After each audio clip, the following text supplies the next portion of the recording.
Julle is welkom om saam met my te blaai na Handelinge 7. Nou voordat ons Handelinge 7 gaan lees, wil ek net 'n bietjie vir julle agtergrond gee van wat laasweek gebeur het. So laasweek het ons gekyk na Stefanus wat gekies is om tafels te begin bedien. Daar was 'n nood gewees in die kerk van Handelinge gewees en die weduwees was nie na gekyk nie. En hulle het gesê, ons kort iemand, en Petrus het gesê, ons kan nie die bediening, die woordbediening en gebed los nie. So kom ons kyk na 7 mans wat aangestel kan word, wat kan kyk oor hierdie nood wat daar nou is.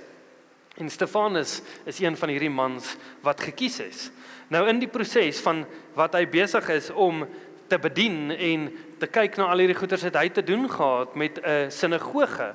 En wat hy gedeel het rondom Jesus, het hierdie sinagoge nie van gehou nie. Die mense het nie daarvan gehou nie. En wat toe gebeur is, hulle kies toe om te jok om goeders te sê wat Stefanus noodwendig nie gesê het nie.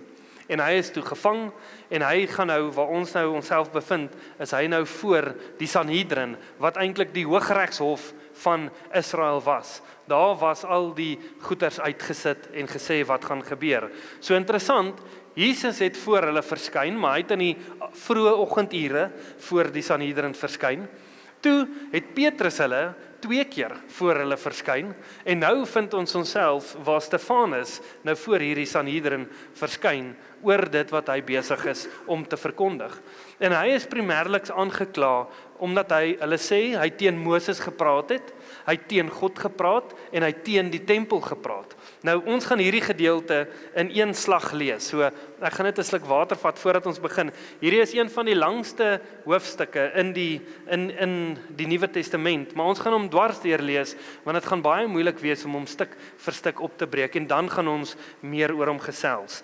So gee my net 'n oomblik. Asai, laat ons begin. So kom ons begin. Ek gaan lees vanaf hoofstuk 6 vers 15. En terwyl almal wat in die raad sit, het hulle oë stip op hom gehou, sien hulle dat sy gesig soos die gesig van 'n engel was. Toe sê die hoofpriester, is hierdie dinge dan so? En hy sê, broeders en vaders, luister, die God van die heerlikheid het verskyn aan ons vader Abraham, toe hy in Mesopotamië was, voordat hy in Haran gewoon het, en vir hom gesê, trek uit jou land en uit jou familie, en kom na die land wat ek jou sal wys. Toe het hy getrek uit die land van die Galdeërs, en in Haran gaan woon, en na die dood van sy vader, het hy hom daarvandaan laat verhuis, na hierdie land waarin julle nou woon. En hy het hom geen erfdeel daarin gegee nie, selfs nie 'n voetbreed nie, maar hy het beloof om dit aan hom en sy nageslag na hom as eiendom te gee, toe hy nog geen kind gehad het nie. En God het aan hom dit gesê, dat sy nageslag bywoners in 'n vreemde land sou wees, en die mense hulle tot slawe sou maak en mishandel 400 jaar lank. En die nasie aan wie hulle diensbaar sal wees, sal ek oordeel, het God gesê. En daarna sal hulle uittrek en my in hierdie plek dien. En hy het hom die verbond van die besnydenis gegee, en so het hy die vader van Isak geword, en hom op die 8ste dag besny. En Isak het die vader van Jakob geword, en Jakob die 12 aartsvaders. En die aartsvaders was jaloers op Josef, en het hom verkoop na Egipte toe, maar God was met hom, en het hom uit al sy verdrukkinge verlos, en hom guns en wysheid geskenk voor Farao, die koning van Egipte, en het hom gouverneur gemaak oor Egipte en oor sy hele huis. En 'n hongersnood en groot benoudheid het oor die hele Egipte land en Kanaan gekom, en ons vaders kon geen voedsel kry nie. En toe Jakob hoor dat daar koring in Egipte was, het hy ons vaders die eerste keer uitgestuur, en die tweede keer is Josef deur sy broeders herken, en die afkoms van Josef het aan Farao bekend geword. En toe het Josef gestuur en sy vader Jakob laat roep, en sy hele familie, 75 siele. En Jakob het afgetrek na Egipte, en daar gesterwe, hy en ons vaders. En hulle is oorgebring na Sichem, en weggelê in die graf wat Abraham vir 'n som geld gekoop het van die seuns van Hemor, die vader van Sichem. En na mate die tyd van die belofte wat God aan Abraham met 'n eed beloof het, naderkom, het die volk toegeneem en vermeerder in Egipte, totdat daar 'n ander koning opgestaan het wat nie vir Josef geken het nie. Hy het listig met ons geslag te werk gegaan en ons vaders mishandel deur hulle te verplig om hulle kindertjies weg te gooi, sodat hulle nie in die lewe behou kon word nie. In die tyd is Moses gebore en hy was wonderlik mooi. 3 maande lank is hy in die huis van sy vader versorg. En toe hy weggegooi is, het Farao se dogter hom opgeneem en hom as haar seun grootgemaak. En Moses is opgelei in al die wysheid van die Egiptenaars en was magtig in woorde en dade. En nadat hy die ouderdom van 40 jaar bereik het, het dit in sy hart opgekom om sy broers, die kinders van Israel, te besoek. En toe hy sien dat iemand onreg aangedoen word, het hy hom verdedig en die man wat mishandel was, gewreek deur die Egiptenaar te verslaan. En hy het gedink dat sy broers sou verstaan dat God hulle deur sy hand redding sou gee, maar hulle het dit nie verstaan nie. En die volgende dag het hy by hulle verskyn terwyl hulle besig was om te veg. En hy het by hulle aangedring om vrede te maak en gesê: "Manne, julle is broers, waarom doen julle mekaar onreg aan?" Maar hy wat sy naaste onreg aangedoen het hom afgestoot en gesê: "Wie het jou as owerste en regter oor ons aangestel? Jy wil my tog nie doodmaak soos jy gister die Egiptenaar doodgemaak het nie." En Moses het op hierdie woord gevlug en 'n bywoner geword in die land Midian, waar hy die vader van 2 seuns geword het.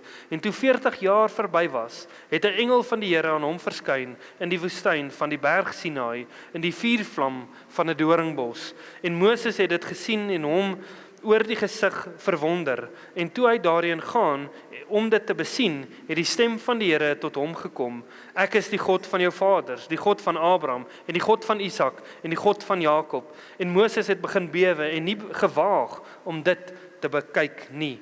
Toe sê die Here vir hom: "Trek die skoene van jou voete af, want die plek waarop jy staan is heilige grond. Ek het duidelik gesien die mishandeling van my volk wat in Egipte is, en hulle gesig gehoor en neergedaal om hulle te verlos. En nou, kom hier, ek wil jou na Egipte stuur." Hierdie Moses wat julle verloon het, deur te sê: "Wie het jou aangestel as 'n owerste en regter?" Hom het God as owerste en verlosser gestuur deur die hand van die engel wat aan hom verskyn het in die doringbos. Hy het hulle uitgelei en wonders en tekens in Egipte land en in die Rooi See en die woestyn gedoen 40 jaar lank. Dit is die Moses wat aan die kinders van Israel gesê het: "Die Here julle God sal vir julle 'n profeet verwerk uit julle broers, net soos ek. Na hom moet julle luister." Dit is hy wat in die vergadering in die woestyn was, saam met die engel wat met hom op die berg Sinaai gespreek het, en saam met ons vaders. Hy het die lewende woorde ontvang om aan ons te gee. Na hom wou ons vaders nie luister nie, maar hulle het hom verstoot en met hulle harte na Egipte teruggekeer. Toe hulle vir Aaron gesê het: "Maak vir ons gode wat voor ons uit sal trek, want hierdie Moses wat ons uit Egipte land uitgelei het, ons weet nie wat van hom geword het nie." En hulle het in daardie dae 'n kalf gemaak en aan die afgoodbeeld 'n offer gebring en hulle die werke van hulle hande verbly. Maar God het hom afgewend en hulle oorgegee om die leer van die hemel te dien, soos geskrywe in die boek van die profete: "Julle het tog nie aan my slagoffers en offers gedurende 40 jaar in die woestyn nie, o huis van Israel. Ja, julle het die tent van Moloch opgeneem en die ster van julle god Remphan, die beelde wat julle gemaak het om hulle te aanbid. En ek sal julle ander kant Babylon wegvoer." Die tent van die getuienis was onder ons vaders in die woestyn, soos hy was met Moses, soos hy wat met Moses gespreek het, hom bevel gegee het om dit te maak volgens die afbeelding wat hy gesien het. En ons vaders het dit ontvang en met Joshua ingebring in die besitting van die nasies, wat God voor ons vaders uitgedryf het, tot op die dae van Dawid. Want genade gevind het voor God gevra, wat genade gevind het voor God en gevra het om 'n woonplek vir God van Jakob te verkry. En Salomo het 'n huis vir hom gebou, maar die Allerhoogste woon nie in tempels wat met hande gemaak is nie, soos die profete sê. Die hemel is my troon en die aarde die aarde die voetbank van my voete.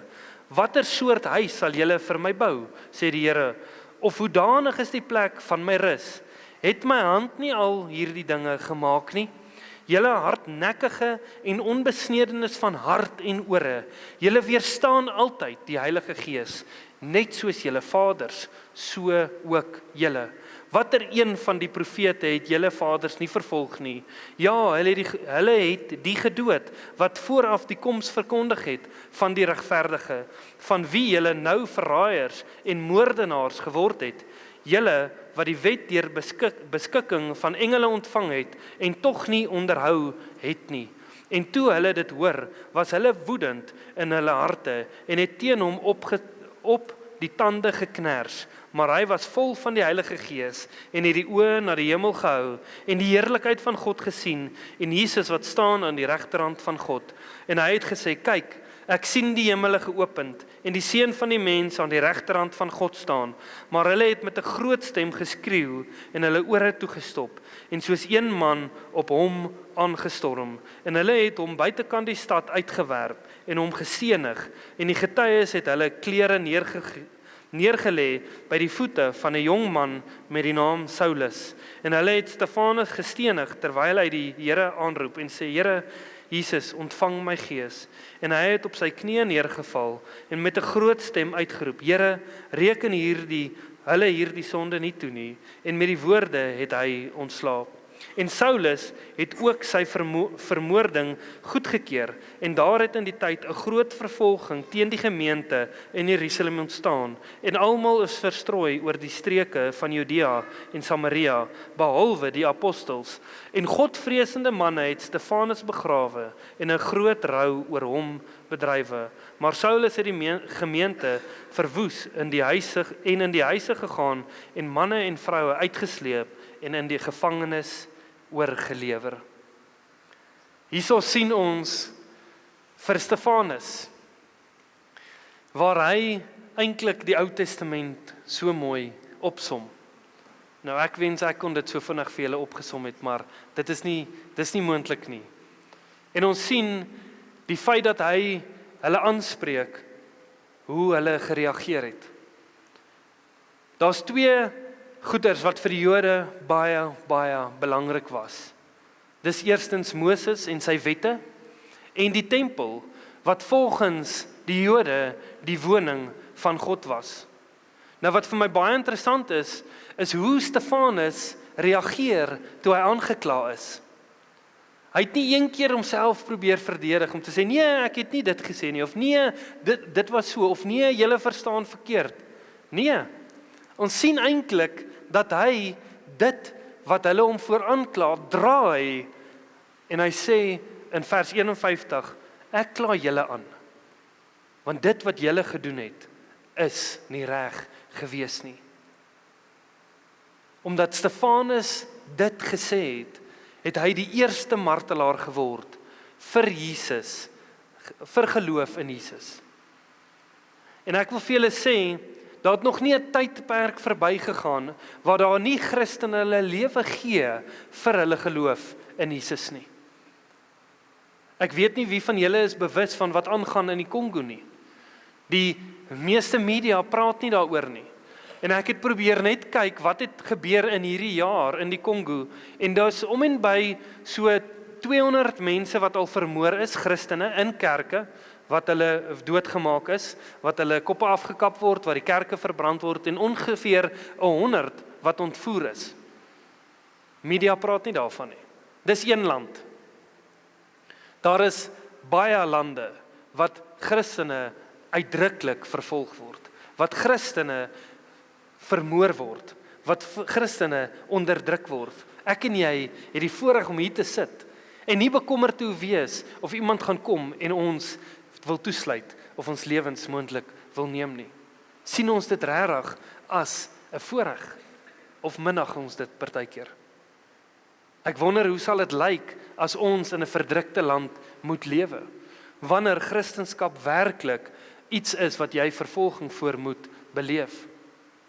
Maar ek sien hoe hierdie Stefanus wat sy lewe moes gee vir sy geloof in Christus, hoe sy hele houding nooit 'n plek van vrees betree het nie. Hoe hy heeltyd sy oë op die Here gehou het. Hy wys vir hulle hoe verkeerd hulle werklik vir die God verstaan wat hulle dien. Hierdie stories wat Stefanus met hulle deel, ken hulle al van kindsbeen af. Hulle word groot met hierdie stories. Hoe God hulle uit Egipte uitgelei het, die belofte wat hy vir Abraham gegee het. Hulle ken hierdie goeters en hy sê vir hulle, julle verstaan nie eintlik wat hierso aangaan nie. En hy begin om te sê, julle wil God toesluit in hierdie tempel. Julle dink dit is die enigste plek waar God is. Maar God was lankal nie meer in die tempel gewees nie. Hulle praat van die Shekinah glory. So toe God die Israeliete uit Egipte uitgelei het, was daar 'n vuur agter hulle en 'n wolk voor hulle gewees. Ek het dit nou reg, né? Ja. Dis nie andersom gewees nie. En daai wolk het hulle bepaal of hoe hulle beweeg. As daai wolk beweeg het, het hulle beweeg. Dit is hoe dit gefunksioneer het, totdat God vir Moses gesê het, bou vir my 'n tentwoning, waar ek onder julle kan woon. En die Shekinah glorie van God het in daai tentwoning ingegaan. En elke keer as die glorie uit dit uitbeweeg het en dit het gegaan, dan slaan hulle alles op, en dan beweeg hulle. En dit is hoe die Israeliete vir 40 jaar God gevolg het in die woestyn. Ek wil net vir julle ietsie interessants deel. God het ongeveer vir 480 tot 490 jaar sy glorie laat verskyn in die tent wat gebou is deur aanleiding van Moses. Toe het Dawid die begeerte gehad om vir God 'n tempel te bou. En God sê, ek het nie eintlik 'n tempel nodig nie. Soos wat ons hier gelees het, hy sê, die hemel is my troon en die aarde my voetbank. Wat gaan jy vir my bou wat ek in kan woon? Maar die Here laat dit toe. En hy sê vir Dawid, jy gaan dit nie kan bou nie. Salomo sal dit kan bou. Jy kan al die voorbereiding doen, maar weens die bloed wat op jou hande is, gaan jy nie hierdie tempel vir my kan bou nie. En Salomo bou daai tempel en God se glorie is vir 380 jaar ongeveer binne in daai tempel, in die heiligste van heiligste. Maar weens die lewe wat die Israeliete gelei het God gesê, ek gaan onttrek. En 6 jaar voordat die tempel verwoes is deur Babylon, het God sy glorie onttrek van die tempel af. Dit het 70 jaar gevat voordat hulle weer toestemming gekry het om terug te kon gaan en die tempel herbou het. En vandat die tempel herbou het tot en met Jesus se koms was ongeveer 510 jaar. Maar besef julle dat God se glorie nooit weer in die tempel ingegaan het nie. Nêrens in die skrif sien ons dat nadat dit 6 jaar voor die verwoesting van die tempel wat dit uitgegaan het, sien ons nie dat dit weer teruggekom het nie. So die Jode kyk na hierdie tempel en hulle lewe bestaan rondom hierdie, maar God se glorie is nie meer in die tempel nie. Stefanus vertel vir hulle en hy sê, julle besef dat God eintlik meer vir julle gedoen het buite hierdie beloofde land as in hom. Hy het begin by Abraham. Hy het Moses ontmoet in Midian, buite die beloofde land. Hy het julle uit Egipte uitgevat. Hy het julle in die woestyn gehou, waar hy die gebooie vir julle gegee het. Al hierdie goed het buite die beloofde land gebeur. Ek wil net vir julle 'n foto wys van die trek wat Abraham gedoen het op gehoorsaamheid van God. Jy kan gou so toe gaan, Jaco. So, dit is waar Abraham begin het, en hy is toe op daarso na Haran en toe na Shechem toe. Nou dit is in Israel, waar dit was. So Haran, waar hy begin het, Haran daarbo is Turkye vandag, en dan Galdeë waar hy begin het, waar God hom uitgeroep het om te trek, is die suidelike gedeelte van Irak. En Abraham kies om gehoorsaam te wees aan God. En hy beleef nooit die vervulling van dit wat God vir hom beloof het nie. Maar hy kies om gehoorsaam te wees en God te volg. God is nie gebonde aan 'n gebou nie. Maar daar waar God is, daar is die grond heilig. Toe Moses vir God ontmoet by die brandende bos, sê hy, trek uit jou skoene, hierdie is heilige grond.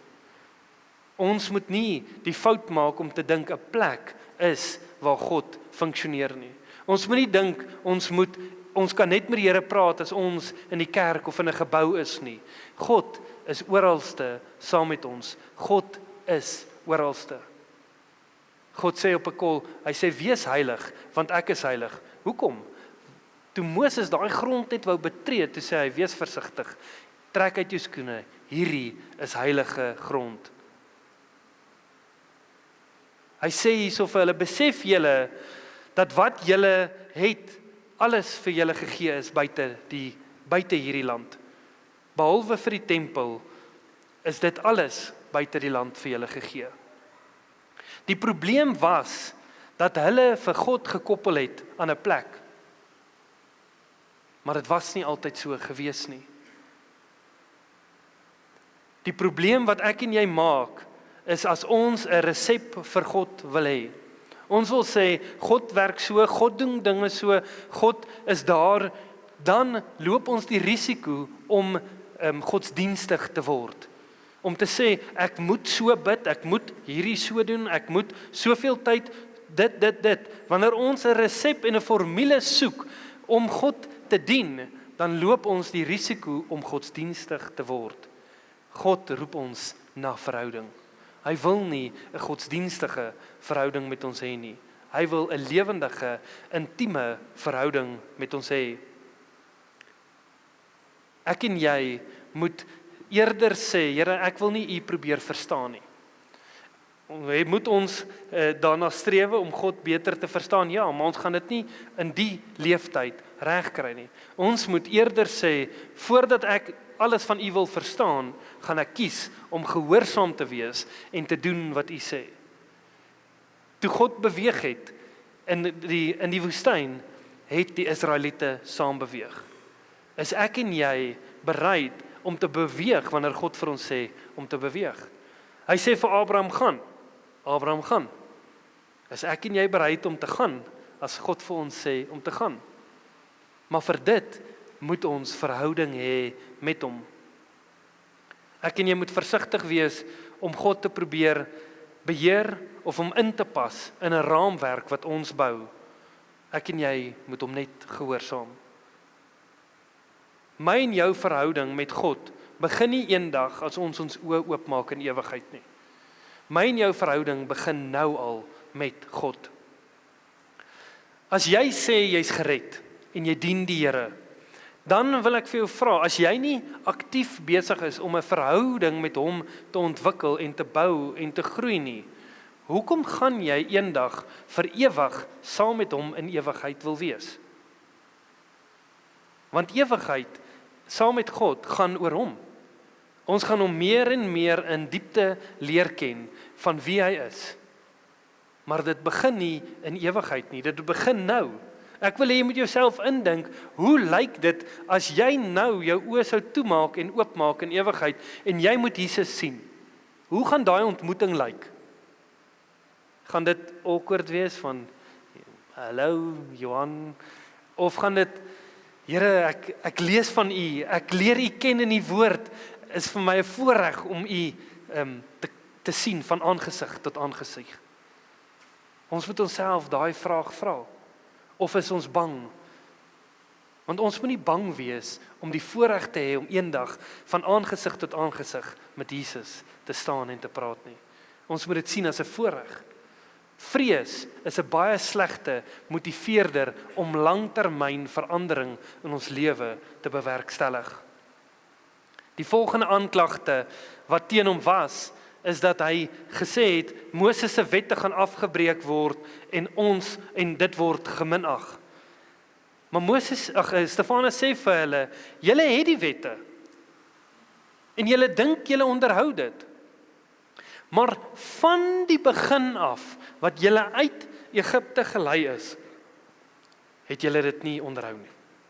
Die eerste kans wat julle gekry het julle gekies om weg te draai en 'n kalf te bou en 'n kalf te aanbid. Want Moses vat net bietjie te lank op die berg. Ons weet nie meer waar hy nie. Aaron bou vir ons 'n kalf. Ons kan nie so aangaan nie. Van daai dag af was dit 'n stryd gewees wat hulle heeltyd wegtrek van die Here af. Hy praat hierso van die ster van Remphan. Nou, ek het 'n bietjie probeer opsoek oor hierdie ster en daar's baie goeters rondom dit, maar ek wil nie op dit fokus nie. Ek wil net vir julle die vraag vra, het julle al gehoor van sterretekens wat agter 'n huisgenoot of 'n koerante en al die goeters is? En hoeveel mense reageer op daai goeters? Nee, die maand, ek is in die maand gebore en die ding gaan met my gebeur en daar's mense wat volgens daai hulle lewe rig. Ek en jy moet versigtig wees om raad en advies enigstens iewers anders te gaan soek as wat gegrond is in die woord. God roep ons soos wat hy vir Abraham geroep het om hom te volg. Om bereid te wees om te sê, Here, ek sal alles los vir 'n ewige hoop, 'n ewige fokus wat ek nie gaan sien vir die volgende 15, 20, 30 afhangende van waar jou streep getrek is nie. En te sê ek los alles. Ek los dit wat die wêreld vir my bied, los ek agter en ek gaan die volg. Waar Abraham was 'n lekker plek, 'n veilige plek. En dis wat ons soek. Ons soek gemak. Maar gemak is die slegste plek vir groei om plaas te vind. Groei vind plaas in die ongemak. Die meeste innovasie wat ooit plaasgevind het, rondom tegnologie, vind plaas rondom oorlog. Wanneer goeders uitgefigure moet word, wanneer goeders iemand die oorhand probeer kry, wanneer daar moeilike situasies is die meeste groei wat plaasvind in ons lewens. Israel is uit Egipte uitgelei. God het hulle vrygemaak. Maar generasie na generasie het hulle geestelik gehoreer teenoor God. Elke keer as God vir hulle sê, vir hulle 'n profeet stuur om te sê, ek waarsku julle, as julle aangaan in hierdie pad, gaan julle sleg tweede kom. Ek roep julle terug na 'n verhouding met my. Wat het hulle gedoen? Hulle het daai profeet geminag. Hulle wou daai profeet doodmaak. Stefanus sê, julle het die wette. Julle sê julle is die ware Jode. Hoekom het julle dan die ware profeet wat Moses van gepraat het, doodgemaak? Hoekom het julle dit dan gedoen? As julle sê julle is werklik die volk van Abraham, Isak en Jakob. Hy sê vir hulle, kom ons lees wat sê hulle dan, want dit sê dit so mooi, vers 51. Hy sê, julle hardnekkige en onbesnedenis van hart en ore, julle weerstaan altyd die Heilige Gees, net soos julle vaders, so ook julle. Hardnekkige, onbesnede van hart en ore, julle weerstaan heeltyd die Heilige Gees. Dit is die aanklagte wat hy bring teenoor hulle. Ek en jy moet baie versigtig wees om nie in daai lokval te trap nie. Sodra ek en jy ons harte verhard teenoor die Heilige Gees, sit ons onsself op 'n baie moeilike plek wat ons nie meer gehoorsaam noodwendig kan wees of die Here eers hoor nie. Wat kom doen die Heilige Gees? Die Heilige Gees kom en hy gaan oortuig van sonde, geregtigheid en oordeel. Maar wat gebeur as jy nie meer na hom wil luister nie? As jy kies om die Heilige Gees te verstoot, dan gaan hy altyd daar wees en hy gaan altyd probeer, maar weens jou houding en die toestand wat jy jouself bevind, is jy eintlik besig om die pad nou alleen te stap na ewige verderf. Dis die keuses wat ons maak in ons lewens.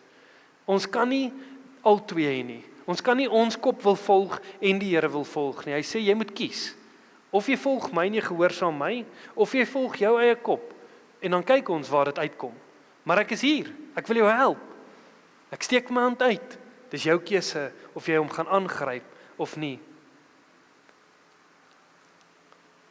Stefanus sê vir hulle, julle het die wette, maar julle onderhou dit nie. Julle het die profete gehad, maar julle luister nie na hulle nie, julle het hulle doodgemaak.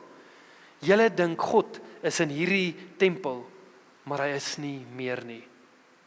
Julle moet verstaan wat hier gebeur het, is die Sanhedrin het gedink, as hulle Jesus doodmaak, stop hierdie hele storie. Al hierdie goed wat aangaan, gaan gestop word. Hierdie dinge wat Jesus mee besig is, dit stop.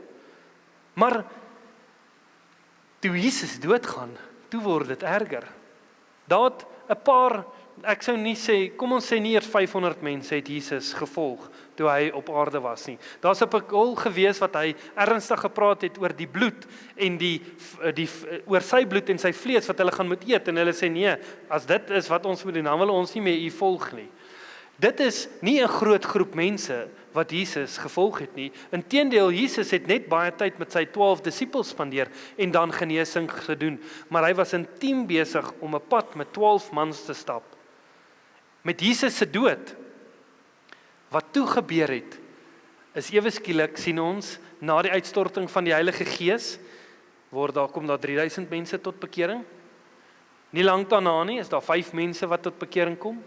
Nie lank daarna nie sien ons daar's 'n nood in die kerk, want die kerk is so groot en die weduwees van die Grieksprekende Jode word nie na mee gekyk nie. Hulle moet na gekyk word. So ewe skielik, na Jesus se dood, word hierdie geloof net sterker en sterker en sterker, en hulle sien hoe die apostels met krag funksioneer. Wat doen die Sanhedrin rondom dit? Hulle weet nie hoe om hierdie meer te hanteer nie. En hier kom klaar Stefanus hulle aan, dat hulle hardnekkig is en dat hulle heeltyd die Here verstoot, die Heilige Gees verstoot. En hulle, dis te veel vir hulle. Hulle wil nie eers meer verder hoor nie. En hulle kies om hom te stenig. Wat vir my opvallend was, is die verskil tussen hoe hulle gesigte gelyk het, die van Stefanus en die van die hoë priesters, of die Sanhedrin. Kom ons kyk gou hoofstuk 6 vanaf vers 15. En terwyl almal wat in die raad sit, hulle oë stip op hom hou, sien hulle dat sy gesig soos die gesig van 'n engel was. Nou ek weet nie hoe lyk die gesig van 'n engel nie. Maar ek neem aan, dit was iets wat bonatuurlik was. Iets wat hulle kon sê, ons kan hierdie nie menslik verklaar nie. Hierdie is iets wat bonatuurlik is. Ek is herinner aan Moses, wanneer hy tyd met die Here spandeer het in sy teenwoordigheid, dat sy gesig gegloei het. Dat hy homself moes bedek, want die mense het hom snaaks aangekyk. En hier sien ons dat Stefanus se gesig anders te lyk. Maar kom ons lees gou hoofstuk 7 vers 45 en 47. Hoe het die Sanhedrin, die hoofpriesters opgetree? Vers 54. En toe hulle dit hoor, was hulle woedend in hulle harte en het teen hom op die tande geknars. En dan vers 57. Maar hulle het met 'n groot stem geskreeu en hulle ore toegestop en soos een man op hom afgestorm. Sien julle die vergelyking tussen hierdie manier van dinge doen, tussen iemand wat werklik gelei word deur die Here en iemand wat werklik kies om hulle ore toe te druk en nie onder die gesag van die Heilige Gees te staan nie. Ons sien 'n uiterlike verskil, maar daai verskil het eers innerlik plaasgevind. Dit was eers iets wat binne in Stefanus plaasgevind het en dit is wat na vore kom. Wanneer kom die ware jy na vore? In druksituasies, in moeilike omstandighede, is wanneer die ware jy na vore kom. Waar jy jou geloof in sit, wat jy dink, hoe jy dinge wil doen, al daai goeders kom vorentoe in druksituasies. God is die enigste een wat vir my en jou vrede in ons harte kan bring in alle omstandighede. God is die enigste ene wat vir ons 'n vrede kan gee wat alle verstand te bowe gaan. Die keuse wat ek en jy het is om te sê, Here, ek gee my lewe oor aan U. Ek kies om nie U in 'n kompartement van my lewe te sit nie, maar ek gee alles vir U. My lewe is U sin. Want dit is waar die Here vir ons vrede kan bring, ongeag die storms. Maar jy het die keuse om te sê, wil ek my lewe vir myself hou, of wil ek dit oorgee vir die Here? En die dag as jy kies om jou lewe oor te gee vir hom, is daar 'n vrede wat alle verstand te bowe gaan. Dan kan ons in die moeilikste tye rustig wees en weet dat God is in beheer. Dan kan ons in omstandighede wat ons onsself nooit gedink het ons onsself in sal bevind nie, rustig wees en sê, Here, U kan alles ten goeie meewerk. Ek kies om net aan U wil gehoorsaam te wees. Ek wil net vir julle hierdie lees, deur om die mense dood te maak wat waarheid het, bring nie 'n stop na waarheid nie. Hulle het gedog, hulle gaan Jesus doodmaak. Hulle het gedink, deur hierdie steniging van Stefanus, gaan dit nou darm die waarheid stilmaak. Maar daar staan toe 'n jong man met die naam van Saulus. En hy kyk na hierdie situasie en hy keer dit goed, die moord wat hulle pleeg teenoor Stefanus. En hy sê, hierdie is reg, maar hy's gekonfronteer met waarheid. Hy sien hoe Stefanus optree en hoe hierdie mense optree. En vir die eerste keer moet hy kyk na dit wat hy sy lewe lank geleer word en dit vergelyk met dit wat hy weet van wie God is en dit wat hierdie man besig is om te doen. En ons gaan sien hoe hy binnekort 'n keuse gaan moet maak oor wie hy werklik gaan dien. Die uitloop van Stefanus se dood het veroorsaak dat God weer vir die eerste keer deur mense die wêreld kon ingaan. Saulus kies om die kerk te vervolg en dit veroorsaak die kerk om te spat, dat hulle in alle rigtings moet vlug van hierdie Saulus wat almal wil doodmaak. Maar dit gebruik God om oralste te gaan en die waarheid van wie Jesus is te kan verkondig. Die dood van van Stefanus stel alles op vir die plan wat God in werking gestel het, sodat ek en jy vandag hier kan sit en Jesus ons God noem. Vir die eerste keer was God nie meer 'n eksklusiewe God aan die Jode gewees nie. Hy is 'n God wat gekom het sodat geen een verlore hoef te gaan nie. Sodat elke persoon die geleentheid kan kry om hom aan te neem as Heer en Redder. Die keuse is my en joune. Wat vir my interessant was in hoofstuk 8 wat ons gelees het is, die mense daar's mans wat gekies het om Stefanus se liggaam te vat en hom te gaan begrawe. Nou volgens die Ou Testament, iemand wat gestenig was, moes gelos word dat die diere hulle liggaam opeet. Maar hierdie mans kies om vir Stefanus te gaan vat en hom te begrawe.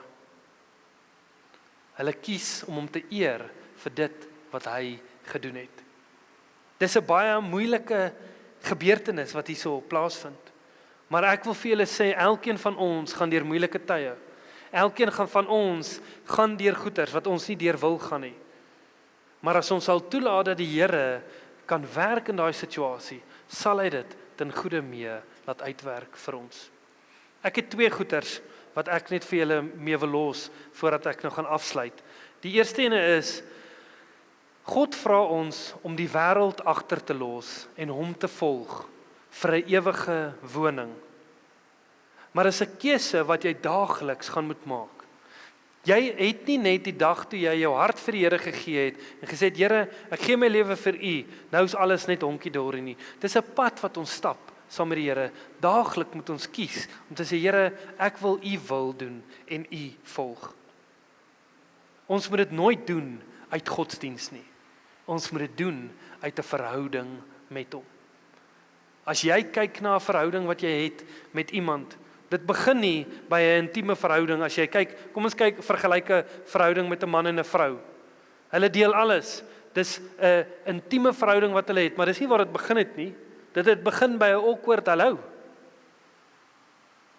Maar dit is wat God ons na toe roep, 'n intieme verhouding met hom. Maar iewerste moet dit begin En dit is dalk dat jy sê, hallo Here, ek ken U nie regtig nie, maar ek wil U beter leer ken. En so stap ons die pad om hom werklik intiem te kan ken, nou al, voordat ons eendag in ewigheid hom ontmoet. Die volgende ding wat ek wil hê ons moet doen is, ek wil hê ons moet van vandag af vir 15 dae, elke dag, gaan ons ietsie op die WhatsApp groep stuur, sodat ons vir ons geestelike broers en susters kan bid in verdrukte lande.